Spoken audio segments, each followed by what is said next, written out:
উপস্থিত আছোঁ এজন বিশেষ ব্যক্তিৰ সৈতে আৰু তেখেতক পৰিচয় কৰাই দিয়াৰ আগতে মই ক'বলৈ ওলাইছোঁ যে আমাৰ যি ৰঙালী বিহু আৰু মাজত মাত্ৰ 2টা মাহ তাৰপিছতে আমাৰ সমগ্ৰ অসমত আমাৰ জাতীয় উৎসৱ ৰঙালী বিহু উদযাপন কৰা হ'ব আৰু কিছুদিন পিছতে আমাৰ যি বিহুৰ আখৰা আৰম্ভ কৰা হ'ব আৰু বিহুৰ আখৰাত আমি দেখিবলৈ পাওঁ পৰম্পৰাগত যিসমূহ আমাৰ বাদ্যযন্ত্ৰ আছে ব্যৱহাৰ কৰা আৰু তাত এক বিশেষ বাদ্যযন্ত্ৰ যি বাঁহেৰে নিৰ্মিত গগনা আৰু সেই গগনা কেনেকৈ বনায় তাৰ আঁৰৰ কথাখিনি আমি আজি জানিবলৈ চেষ্টা কৰিম। আজি আমাৰ মাজত আছে এজন বিশেষ ব্যক্তি আৰু সেই এডাল সাধাৰণ বাঁহৰ পৰা ইমান এটা আটক ধুনীয়া সঁজুলিলৈ কেনেকৈ পৰিৱৰ্তিত কৰা হয় তাৰ আৰু যি যাত্ৰা তাৰ বিষয়ে আমি জানিবলৈ চেষ্টা কৰিম।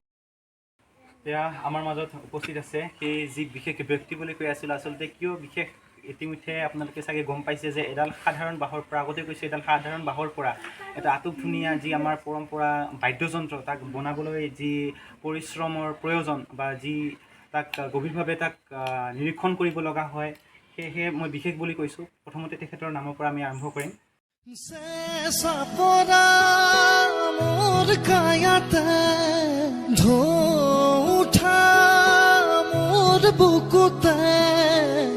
ৰোদ হই না মানা গধূলি হোৱানা মোৰে হিয়া। নমস্কাৰ, মোৰ নাম শ্ৰী হিতেশ ৰায়, মোৰ ঘৰ চোৱাৰী বৰিপাৰা, জিলা হৈছে মোৰ চিৰাং।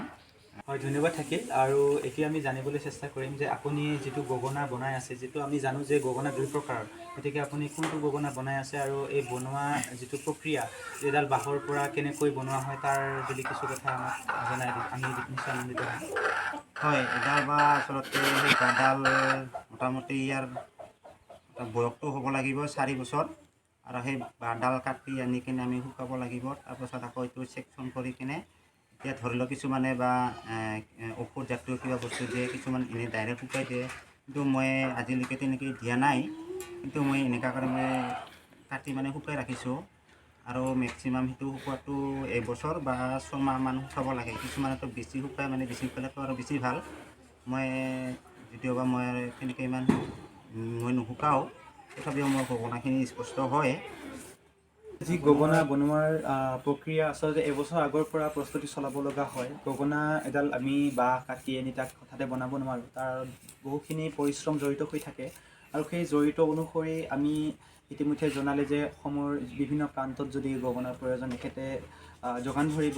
তো এতিয়া আমি তেখেতৰ পৰা জানিবলৈ চেষ্টা কৰিম যে ইয়াৰ মূল্য কেনেকুৱা হ'ব, শ্ৰম অনুযায়ী ইয়াৰ মূল্য কেনেকুৱা হ'ব আৰু গগনা আচলতে শব্দটো কেনেকুৱা হ'ব, গগনাৰ মাত কেনেকুৱা সেইটো আমি শুনিম।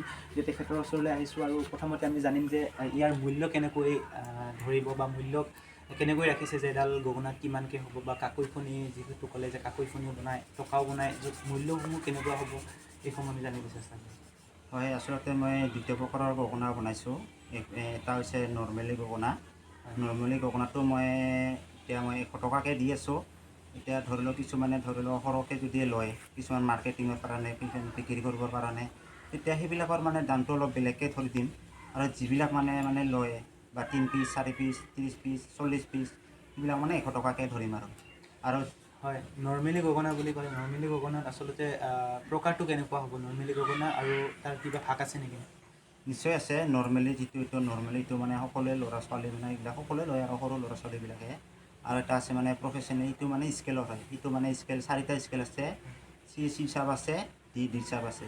সেইটোৰ দামটো হৈছে মাত্ৰ 500 টকাকৈ মই দিছোঁ আৰু এডাল গগনা 500 টকা। হয় হয়। এইটো যিসমূহ প্ৰফেশ্যনেল যি বিহু নৃত্যত বা তেনেকৈ ডাঙৰ ক'ৰবাত যদি পাৰফৰ্মেঞ্চ কৰিব লগা হয় তেতিয়াহ'লে সেই গগনা ব্যৱহাৰ কৰা হয়। বিশেষকৈ যিসমূহ আমাৰ সৰু ল'ৰা ছোৱালীয়ে বিহু নাচিবলৈ বা তাক ব্যৱহাৰ কৰে বা এনেকুৱা কিছুমান বিহু দলেও তাক ব্যৱহাৰ কৰে, যদি তেনেকৈ যদি ল'ব বিচাৰে দল হিচাপেও তেখেতলোকে ইয়াৰ পৰা ক্ৰয় কৰিব পাৰে বুলি এখেতে কৈছে। আৰু এতিয়া আমি মাতটো শুনিম যে আচলতে গগনাৰ মাতটো কেনেকুৱা শুনিবলৈ, টিউন ঠিকে আছেনে নাই, তেনেকুৱা আচলতে নৰ্মেলি গগনা যিটো ক'লে আৰু যিটো প্ৰফেশ্যনেল গগনা, নৰ্মেল গগনা আৰু প্ৰফেশ্যনেল গগনাৰ মাজৰ যিটো মাত সেইটো কেনেকুৱা হ'ব আমি শুনিবলৈ চেষ্টা কৰিম।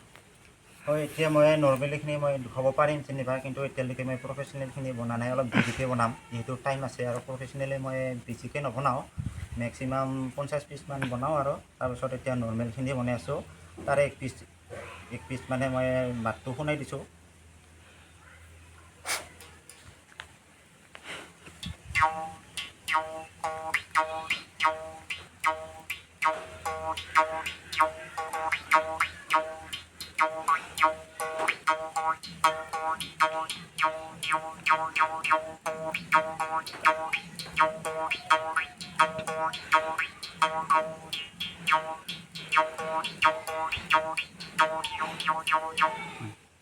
হয় ধন্যবাদ থাকিল এতিয়া সদশেষত মই এইটোকে ক'ব বিচাৰিম যে যদি কোনোবাই ক্ৰয় কৰিব বিচাৰে এখেতৰ লগত যোগাযোগ কৰিব পাৰে আমি কণ্টেক্ট নাম্বাৰ আমি স্ক্ৰীণত দি দিম আৰু আমাৰ ডিছক্ৰিপশ্যনত থাকিব আমাৰ কণ্টেক্ট নাম্বাৰ এতিয়া আমি কালেকশ্যনখিনি দেখাবলৈ ওলাইছোঁ যে কেনেকুৱা ধৰণৰ গগনা আচলতে বনাইছে আৰু কাকৈ ফণি কথা ক'লে ইয়াত কিছুমান অলপকৈ কালেকশ্যন কৰা হৈছে তো এইসমূহ কাকৈ ফণি খুব ধুনীয়াকৈ প্ৰস্তুত কৰা হৈছে বনাইছে আৰু এইসমূহ কালাৰ কৰিছে আৰু এইসমূহ গগনা আৰু এইবিলাক দেখিবলৈ পাইছে এইসমূহ গগনা আছে যদি কোনোবাই যদি কাৰোবাক যদি প্ৰয়োজন হয় আপুনি ইয়াত আহিও ল'ব পাৰে আৰু যদি অনলাইন যোগে যদি ক্ৰয় কৰিব বিচাৰে অনলাইন যোগে স্ক্ৰীণত দিয়া নম্বৰত কণ্টেক্ট কৰিব পাৰে ধন্যবাদ জয় অসম জয় জুবিন দা